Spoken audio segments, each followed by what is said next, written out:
कर दिए। चलो अभी हम लोग क्या करेंगे, ये है क्या बताओ तो प्राकृतिक संख्याएं, इसमें पर्ची डाला हुआ है, प्राकृतिक संख्या लिखा हुआ। अब इससे क्या करना है, चुनना है और देखना है कि भाज्य हुआ क्या भाज्य होगा। हम लोग खेल खेलेंगे। चलिए पहले कौन आएगा सबसे पहले? तुम। चलो तुम आओ। हाँ ठीक है, तुमको भी बुलाएंगे प्रिंस। चलिए अभी देखते हैं हम लोग, पर्ची निकालिए, कोई भी पर्ची इधर दिखाइए। क्या है ये, ऐसे देखिए क्या है, 9 है। तो आप बताइए कि 9 को इसमें रखेंगे किस वाले में रखेंगे? भाज्य वाले में। क्यों, इधर तुम क्या बताइए, भाज्य क्यों है? वाह, ताली चाहिए इसके लिए। यानी कि ये क्यों क्यों क्यों भाज्य है? 3 संख्याओं से विभाजित होता है, यानी इसके कितने गुणनखंड है? 3 गुणनखंड है। तो भाज्य कहाँ है? इसमें। हाँ, इस वाले में। चलिए अब कौन आएगा? चलो आ जाओ, तुम आओ, आ जाओ, आए दो। चलो सबको मौका देंगे, सबको। हाँ प्रिंस उसके बाद आएगा। हाँ ठीक है, उसके बाद। हाँ ठीक है, चलिए बताइए, उठाइए एक पर्ची, उठाइए उससे। चलिए बताइए कितना है, संख्या बताइए। हाँ कितना है? 12। 12 क्या है, भाज्य क्या भाज्य? जिसको पूछ रहे हो वही बोलेगा। हाँ क्यों बेटा?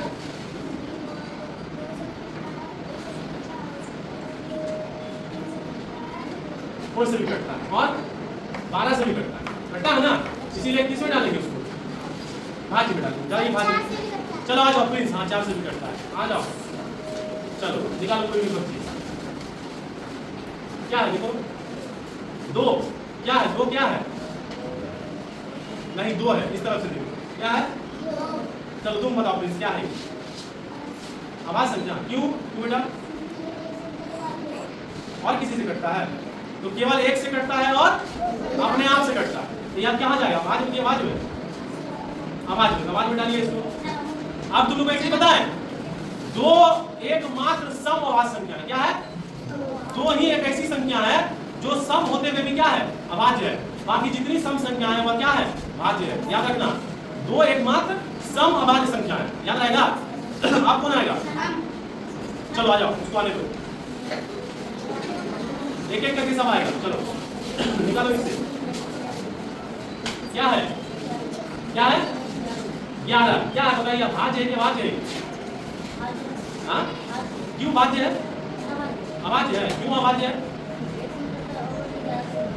1 से कटता है और 11 से ही कटता है और किसी से नहीं कटता है, इसीलिए क्या होगा, अभाज्य होगा। क्योंकि इसके केवल 2 ही गुणनखंड है, इसको केवल 2 ही संख्या पूरी तरह से काटती है। कौन कौन? 1 और 11। हाँ तो यह कहाँ जाएगा बोलो, अभाज्य। चलो अभाज्य, वाह ताली बजाओ। चलो आ जाओ, सबको बुलाएंगे, सबको मौका मिलेगा।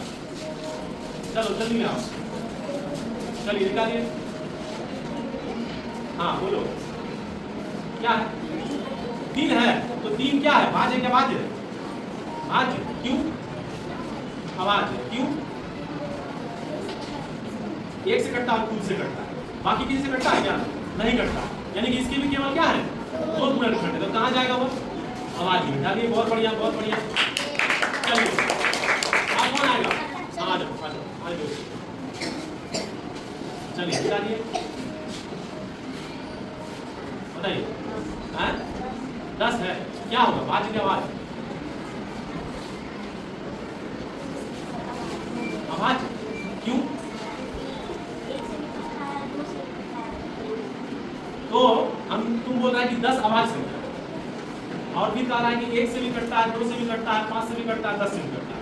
तो जब इतनी संख्याओं से ये कट रहा है और इसका इतना ज्यादा गुणनखंड है, तो ये भाज्य हुआ क्या भाज्य होगा? अभाज्य होगा। क्या जी सही बोल रहा है? भाज्य और अभाज्य में तुम लोग जो है कंफ्यूज कर जा रहे हो। अभाज्य संख्या क्या है, इसका केवल 2 ही गुणनखंड होता है, जो अपने से कटता है और 1 से कटता है। 1 से कटता है और अपने आप से कटता है। और जो इसके अलावा भी अन्य संख्याओं से कटता हो वह भाज्य होता है। इसका 2 से ज्यादा गुणनखंड होगा, वह क्या होगा, तो भाज्य संख्या है। तो 10 भाज्य का भाज्य है, भाज्य संख्या है। इसको कहाँ रखेंगे? हड़बड़ाना नहीं है, आराम से बताना। और कौन आएगा? चलो इसको आने दो, आओ इधर से ही आओ, इधर आओ।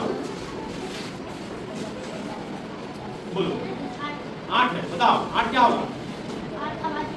भाज्य में। क्यों भाज्य में? क्यों जाएगा भाज्य में? हाँ तो 8 के कौन कौन से गुणनखंड है जरा बताइए तो। से गुणनखंड है? ये तो तुम बताया। हाँ बहुत बढ़िया, ताली बजाओ इसके लिए। आज में जाएगा, बहुत बढ़िया। आप कौन आएगा? हैं? तुम आओ, चलो निकालो। क्या है? 7। क्या है? तुम बताओ, बाज है क्या? बाज है और बाज क्यों बेटा? 1 से कटता है और 7 से कटता है, बाकी किसी से नहीं कटता है। यानी कि 7 के केवल 2 ही गुणनखंड है। कौन कौन? 1 और 7। इसीलिए क्या करेगा? ये कहाँ जाएगा? आवाज में, आवाज में डाल दीजिए। छोड़ो, समझ में आया?